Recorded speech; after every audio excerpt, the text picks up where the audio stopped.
শেখ মুজিবুর রহমান আপনিও তো পাকিস্তানের দালাল ছিলেন। আপনারা তো বাংলাদেশে স্বাধীনতা কোনদিনও চান। যদি স্বাধীনতা চাইতেন তাহলে আজকে ৭১-এর স্বাধীনতা যুদ্ধে একজন নজর জিয়াউর রহমান খালি পায়ে দেশের স্বাধীনতা অস্ত্র হাতে যুদ্ধ হতো না, দেশের স্বাধীনতার যুদ্ধ করেছে শহীদ প্রেসিডেন্ট জিয়াউর রহমান। আজকে বৃষ্টি আসছে, আমি দেখাইয়া আপনাদের অনুরোধ করব, আমার অনুরোধ শুনে দেশে নির্বাচন ডিক্লেয়ার করেছে। অচিরেই নির্বাচন কমিশনকে ডক্টর ইউনূস জানাবে কবে নির্বাচনের তফসিল ঘোষণা করবে।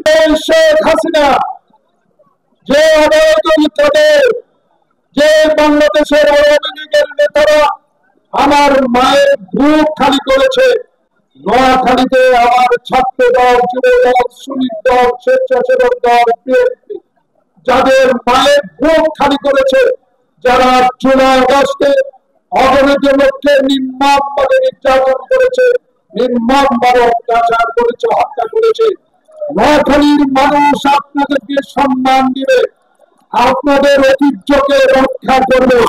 যদি আপনারা আগামীতে আজকে হোক কালকে হোক নোয়াখালীর ৬টি উপজেলা এবং কয়েকটি পৌরসভা যে কর্মী দিলে আমার আপত্তি নাই। আমার প্রত্যাশী কাজী মফিজুর রহমান সাহেব এবং সিংবাদের আব্দুল মান্নান সাহেব আপনাদেরকে বিনয়ের সাথে অনুরোধ জানাবো, আগে দল করি, আগে তারেক জিয়া সংগঠনকে শক্তিশালী করি, আগে তারেক রহমানকে বাংলাদেশে একটি নিরপেক্ষ নির্বাচনের মাধ্যমে ক্ষমতায় বসাবার চেষ্টা করি এবং এরশাদের বিরোধী আন্দোলনে যে মারা সারা পৃথিবীতে অবশ্যই নেতৃত্ব লাভ করেছে সেই খালেদা জিয়াকে আল্লাহর দরবারে দোয়া করে বেঁচে রাখতে হবে।